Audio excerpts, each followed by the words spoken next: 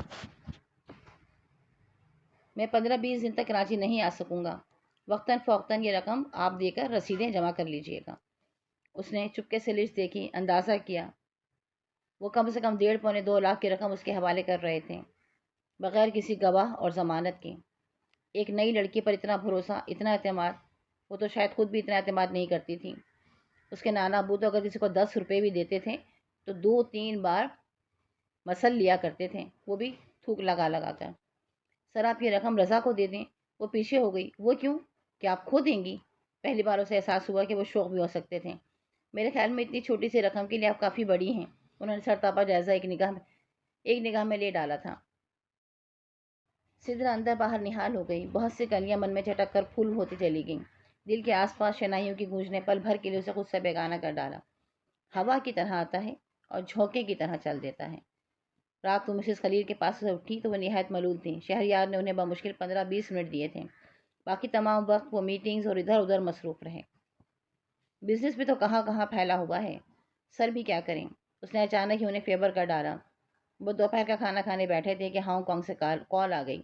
آرام کرنے کے لیے کمرے میں جا رہے تھے کہ 2 امریکی دوست چلے آئے۔ نہ سونا نہ کھانا، اسے ان پر رحم آنے لگا۔ وہ انسان ہوتے ہوئے بھی مشینی انداز میں زندگی گزار رہے تھے۔ کتنی بے کیف، روکھے پھیکے اور بے سکون دن رات تھے۔ سوچتی ہوں اس کی شادی کر دوں، پر میں تو بہت عرصے سے سوچ رہی ہوں وہ کسی کو پسند بھی تو کرے۔ انہوں نے اس کی خوبصورت سراپے پر بھی ایک بھرپور نگاہ ڈالی۔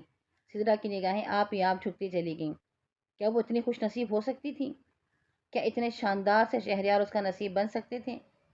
کیا وہ تمام عمر ان کے ساتھ قدم قدم چل سکتی تھی؟ لیکن کیا وہ ان کے قابل تھیں؟ شاید نہیں۔ وہ اس کی تقدیر میں کیسے شامل ہو جاتے؟ ان کے آس پاس چاروں طرف لڑکیوں کا ہجوم تھا۔ وہ ہر روز دنیا کے نئے ممالک گھومنے والے باشندے تھے۔ ان کی راہ میں سینکڑوں سدرا آتی اور جاتی ہوں گی، جنہیں وہ نظر انداز کر کے آگے بڑھتے رہے ہوں گے۔ جبھی تو آج تک کمارے ہیں۔ وہ کسی خوش فہمی میں مبتلا ہوئے بغیر فوراً ہی اٹھ کھڑی ہوئی۔